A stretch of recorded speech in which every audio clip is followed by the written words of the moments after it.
Welcome back to Privacy is Power, tips and tricks for data security compliance. I'm Stacy. And I'm Caroline. And today we're going to talk about privacy agreements, papering your compliance, what agreements are out there, and why it's important to review and negotiate their terms. Applicable U.S. federal and state law or international law may require you to enter into certain contractual terms with a third party that you disclose personal information to. It may also just be best practices for your organization to enter into certain confidentiality restrictions with third parties that you share proprietary non-public information with. When you enter into a relationship that might require you to share data, you want to understand the answer to three main questions. 1. What is the relationship of the parties? 2. What services are being provided? And 3. What data needs to be shared?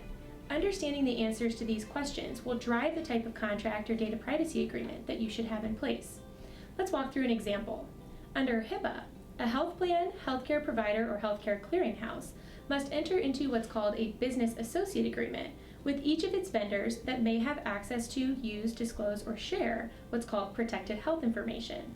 Additionally, vendors and subcontractors to covered entities, those health plans, healthcare providers, and healthcare clearinghouses, must also enter into a business associate agreement with each of their vendors and subcontractors to ensure that they also protect the confidentiality of that same protected health information.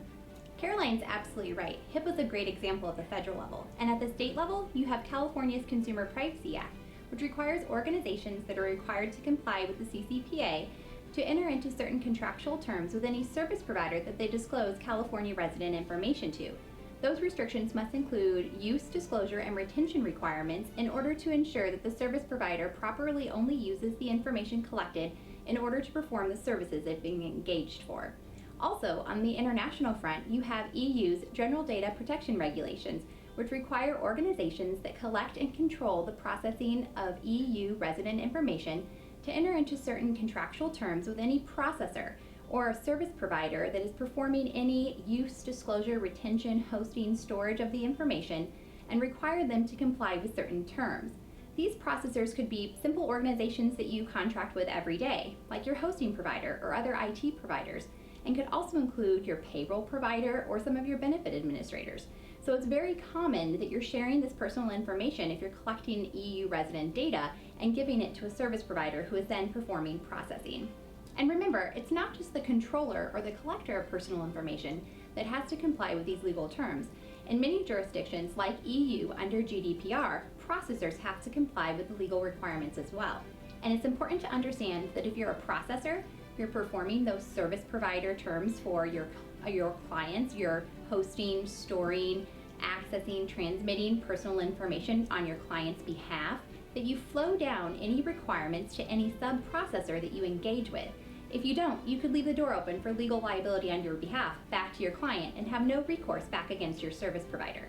It's also important that in certain contractual requirements may require you to share data as a vendor with another vendor of a mutual client. These third-party shares or vendor-to-vendor shares require you to possibly enter into contractual terms. It's really recommended that you enter into a third-party sharing agreement or a data sharing agreement to ensure that both parties have a proper authority from their mutual client to share the data and that the liability is properly allocated between the two. Flowing down terms as a processor and entering into these third-party agreements is important and often left open and on the table where parties don't negotiate and review their terms properly. While U.S. and international law may have required data privacy agreements that you must enter into, there are also data privacy agreements that organizations should enter into simply as a best practice. A good example of one of these types of agreements is a non-disclosure agreement, or an NDA. If you're entering into a relationship with a client or a vendor or some other organization, and you want to share proprietary or confidential information and make sure that that information is protected, you want to enter into a non-disclosure agreement and ensure that that agreement contains all the terms for how the other organization must use, disclose, share, or not use, disclose, or share that sensitive and confidential information. Regardless of whether you're entering into a required data privacy agreement under law or a best practice data privacy agreement like an NDA, we recommend that all organizations and our clients actually negotiate each of these data privacy agreements. Many organizations sign a data privacy agreement as presented by one side, which can oftentimes leave them entering into undesirable terms and open to a lot of liability.